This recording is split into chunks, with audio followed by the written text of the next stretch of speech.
नमस्कार मित्रों, मैं कानाराम सैनी मेरे YouTube चैनल संस्कृत ज्ञान गंगा में आपका स्वागत करता हूं।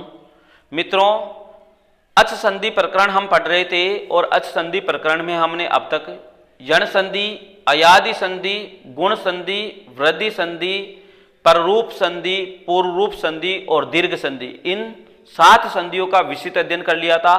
आज के इस वीडियो में हम जो अच संधि प्रकरण की जो अंतिम संधि है प्रकृति भाव संधि, उस प्रकृति भाव संधि का अध्ययन करेंगे। तो जो लघु सिद्धांत कौमुदी में जो प्रकृति भाव संधि है, उस प्रकृति भाव संधि का प्रथम विधि सूत्र है सर्वत्र विभाषा गो। तो जो विधि सूत्र है सर्वत्र विभाषा गो, वहां से आरंभ करते हम। तो जो विधि सूत्र है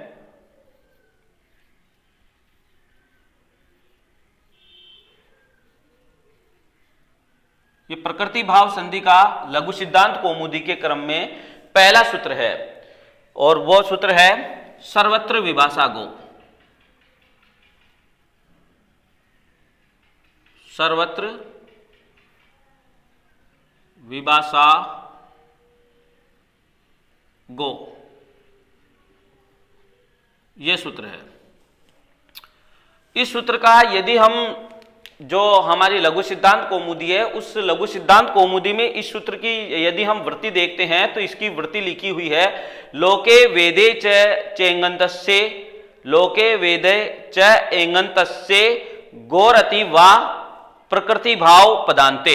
इस प्रकार से इसकी वृत्ति लिखी हुई है लघु सिद्धांत कौमुदी में। वृत्ति में लिखा हुआ है लोके वेदे च, लोके वेदे च एंगंतस्य, चेंगंतस्य हो जाएगा।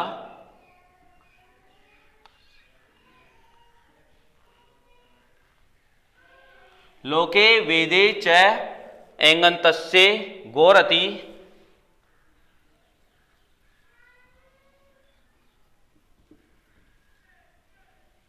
वा प्रकृति भाव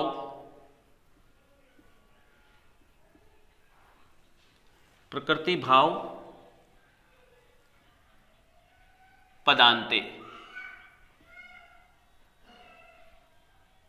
इस प्रकार से लघु सिद्धांत कौमुदी में हमें ये सर्वत्र विभाषा गो है, इस सर्वत्र विभाषा गो की वृत्ति दिखाई देती है। इस वृत्ति का अर्थ है और जो इस सूत्र का अर्थ है, तो ये जो सर्वत्र है, सर्वत्र का अर्थ होता है सभी जगह, यानी लोके, लोक में भी और वेद में भी। जो हमने इससे पूर्व के जो उदाहरण पढ़ रहे थे वो सिर्फ मात्र लौकिक संस्कृत के उदाहरण थे, परंतु जो इसका जो उदाहरण आएगा सर्वत्र विभाषा गो, ये उदाहरण ऐसा है कि ये लोक में भी और वेद में भी, यानी लौकिक संस्कृत में भी और वैदिक संस्कृत में भी, दोनों ही संस्कृत में ये मिलता है। तो लोके वेदे च, यानी लौकिक संस्कृत में और वैदिक संस्कृत में, एंगंतस्य गोरति, यानी एंगंत गो के बाद अ होने पर, ऋस्व अकार होने पर, वा यानी विकल्प से प्रकृति भाव होता है पदांत।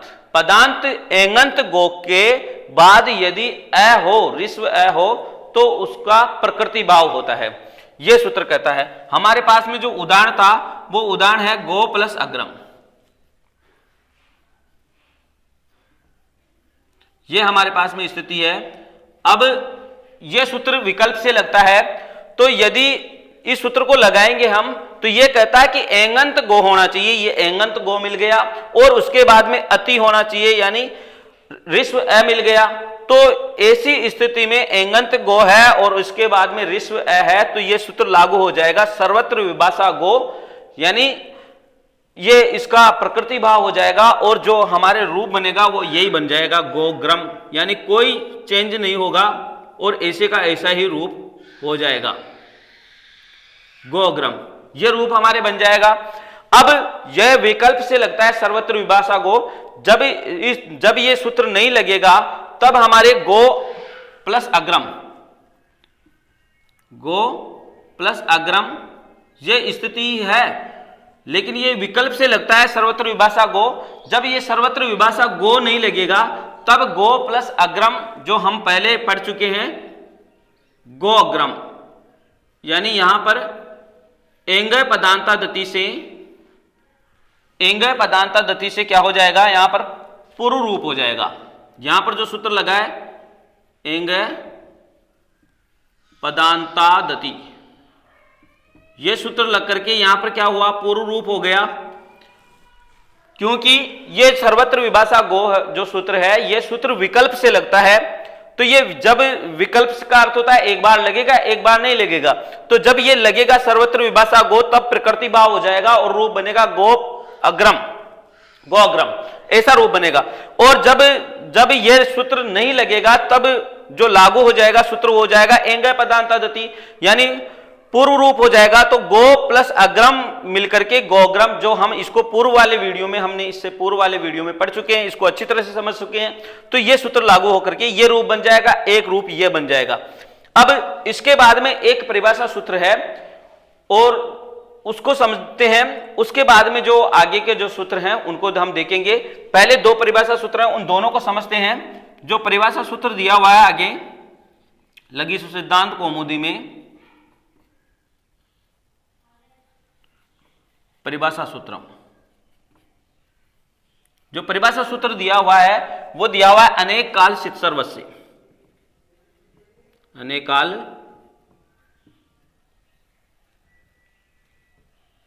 सित सर्वस्य।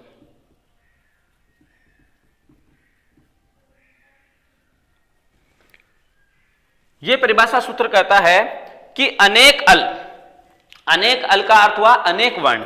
ये हम संधि विच्छेद करेंगे तो इसका संधि विच्छेद हो जाएगा अनेक अल सित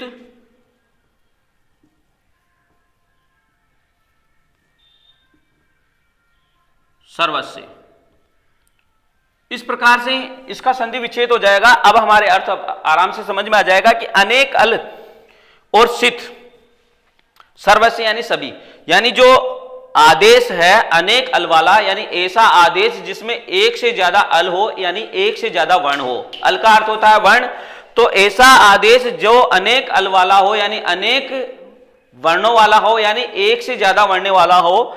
और सित ऐसा आदेश जिसमें स की इत संज्ञा हुई हो।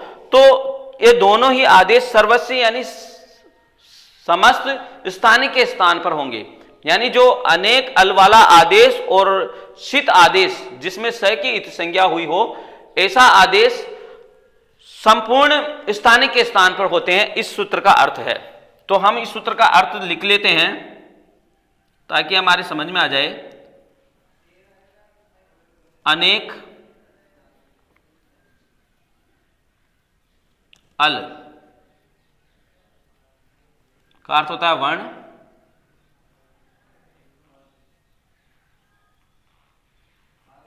वाला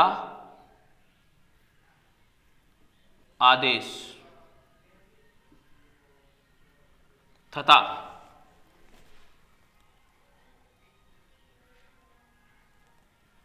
जिसमें स की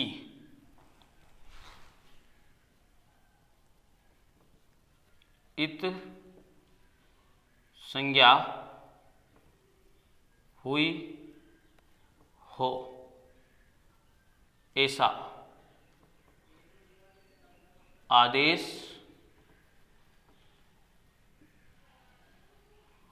संपूर्ण स्थानीय के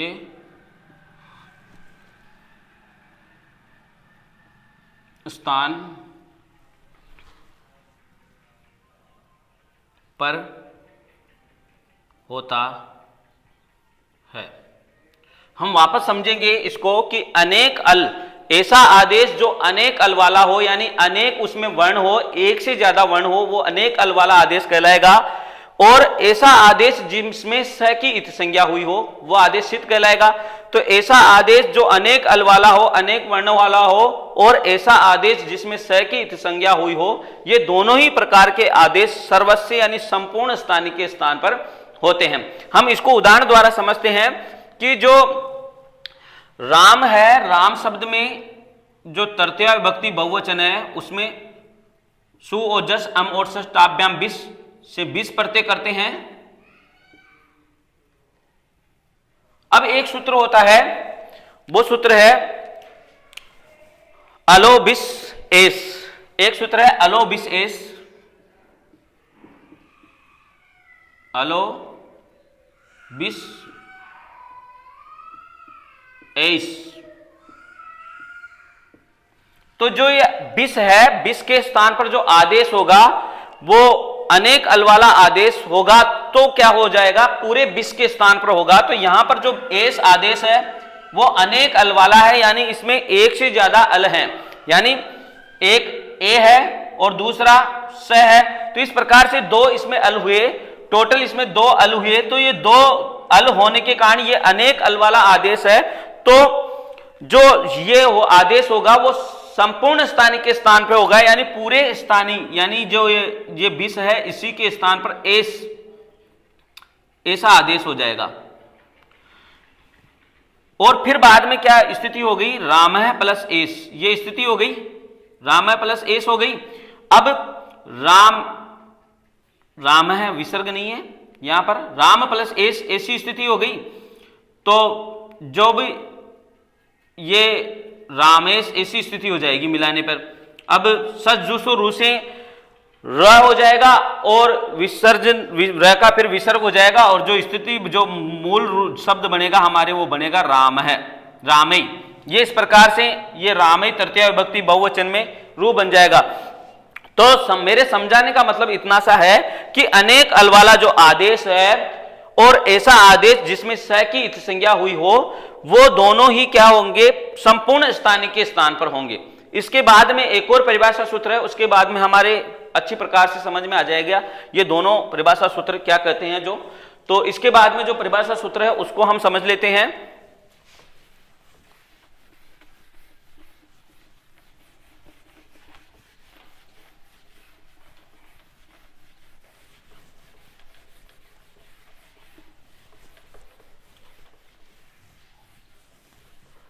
इसके बाद में जो परिभाषा सूत्र है वो परिभाषा सूत्र है डिच्चे।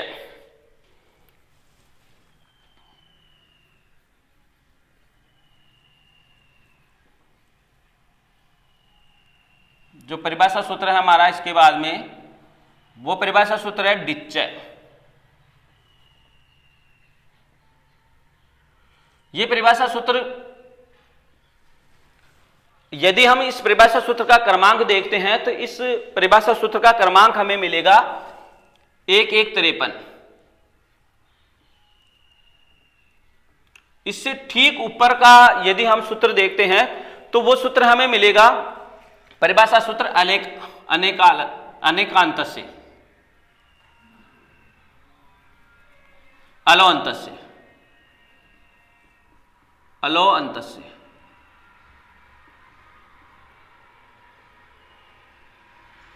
जो अलो अंतस्य जो हमें सूत्र मिला है, इस सूत्र का यदि हम क्रमांक देखते हैं तो इसका 1152 क्रमांक है। कहने का मतलब मेरा इतना सा है कि डिच है, इससे तुरंत पूर्व में, इससे जस्ट ऊपर यह सूत्र पढ़ा गया है अलो अंतस्य। यह सूत्र कहता है अलो अंतस्य कि जो अंतिम जो अल है, जो अंतिम अल है, जो आदेश होगा वह अंतिम अल के स्थान पर होगा, ऐसा सूत्र कहता है। कोई भी आदेश होगा वो अंतिम अल के स्थान पर होगा, यह अलो अंतस्य कहता है। और उसके तुरंत बाद में डिच्चे कहा गया है, और डित यानी जिसमें ऐसा आदेश जिसमें ड की इत संज्ञा हुई हो, वो आदेश भी क्या होगा, अंतिम अल के स्थान पर होगा। यानी जो हमारा जो अनेकाल सित सर्वस्व जो सूत्र कहता था वो कहता था कि अनेक अल वाला आदेश और जिसमें स की इत संज्ञा हुई हो वो क्या होगा, संपूर्ण स्थान के स्थान पे होगा, लेकिन ये अलो अंत से जस्ट उसके अपवाद है, यानी उनके उल्टा कहते हैं कि जो आदेश होगा वो अंतिम अल के स्थान पर होगा, और डिच यानी जिसमें ड की इत संज्ञा हुई हो वो भी क्या है, अंतिम अल के स्थान पर होगा। इस प्रकार से ये दोनों ही परिभाषा सूत्र आपके समझ में आ गए होंगे। अब जो आगे का जो विधि सूत्र है अवंग स्फोटायनस से, वो हमारे अच्छी प्रकार से समझ में आ जाएगा। तो जो आगे का जो विधि सूत्र है वो है अवंग स्फोटनाइस से। विधि सूत्रम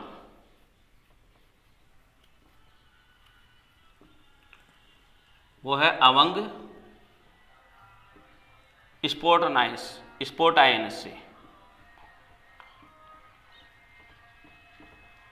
जो अवंग स्फोटायनस से है, ये सूत्र पाणिनि जी का नहीं है, ये स्फोटायन ऋषि नाम, स्फोटायन नाम के कोई ऋषि थे, उन्होंने कहा है। तो पाणिनि जी ने दूसरे ऋषि को भी सूत्रों का ग्रहण किया है, यानी दूसरे ऋषियों ने भी कोई सूत्र कहे हैं तो उनको भी यहां ग्रहण किया है। तो वो ये वैसे पाणिनि अष्टाध्याय में कहा गया है, पाणिनि जी ने ही ये कहा है, लेकिन ये दूसरे ऋषि के मत में है, पाणिनि जी के मत में नहीं है, तो उनको भी पाणिनि जी ने ग्रहण किया है। तो जो स्थिति है हमारे पास में वो थी, ये कहता है कि स्फोटायन ऋषि के मत में जो गो का जो ओ है और गो के बाद में जो ऋस्व ए है, तो उस ओ को अवंग आदेश हो जाएगा, ये सूत्र कहता है। तो जो हमारे पास में स्थिति थी यह थी गो प्लस अग्रम। अब स्फोटायन ऋषि के मत में जो गो का ओ है उस ओ के स्थान पर क्या हो जाएगा, अवंग हो जाएगा, यानी जो ग है और उसके बाद में ओ है और उसके बाद में लिखा हुआ है अग्रम। ये स्थिति मैंने समझाने के लिए लिख दी है ऐसी। अब हम जो ये ओ है इस ओ के स्थान पर अवंग आदेश कर देंगे, किसके मत में, स्फोटायन ऋषि के मत में। तो जो हम ये ओ है इसके स्थान पर क्या आदेश हो जाएगा, अवंग हो जाएगा, यानी अव आदेश हो जाएगा। और आगे अग्रम है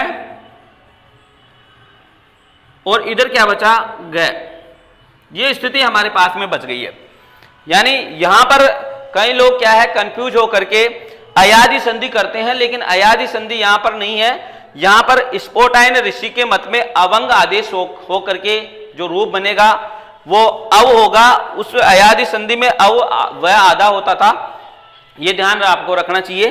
तो यहां पर अवंग आदेश कर दिया। अब हम देखेंगे कि यहां पर अ है वह के अंतर और इधर भी अ है, इन दोनों ही अ के स्थान पर क्या हो जाएगा, अक सवर्ण दीर्घ से आ हो जाएगा। जो अव के अंदर व के अंदर जो अ है और अग्रम का जो अ है, ये अ और अ मिलकर के अक सवर्ण दीर्घ सूत्र लागू हो गया और अके सवर्ण दीर्घ से अ और अ मिलकर के क्या हो जाएगा, आ हो जाएगा। अब हमारे पास में स्थिति क्या हो जाएगी, ग आधा, आगे अ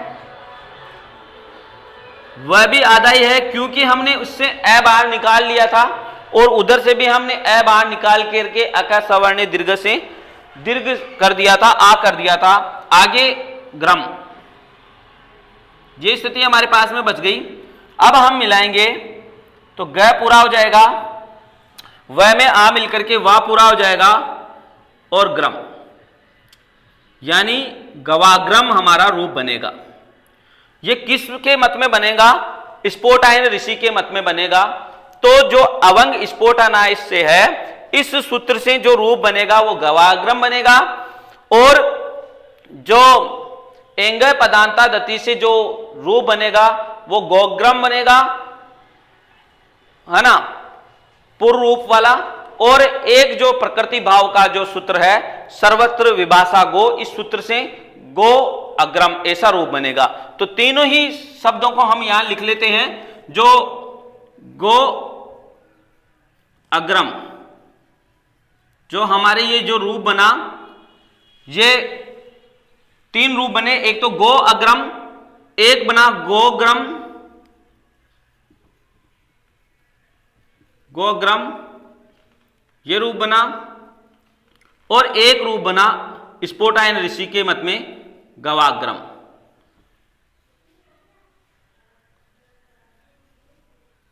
तीन रूप हमारे बन गए। ये तीनों रूप इसी के हैं, गो प्लस अग्रम के। गो प्लस अग्रम के ही तीन रूप बने हैं। तो ये तीनों रूप किस किस कैसे कैसे बने हैं इसको हम लिख लेते हैं। जो ये गोग्रम बना है, ये बना है एंगय पदांता दति से।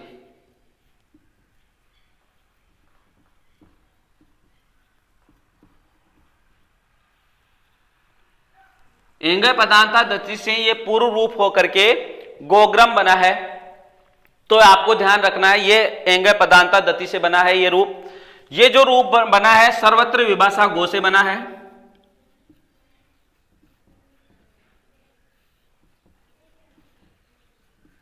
सर्वत्र विभाषा गो। तो सर्वत्र विभाषा गो से गो अग्रम ऐसा रूप बन गया। और गोग्रम किससे बना? एंगय पदांता दति से बन गया। और जो गवाग्रम है वो ये रूप अवंग स्पोटायनस से, अवंग स्पोटायनस से।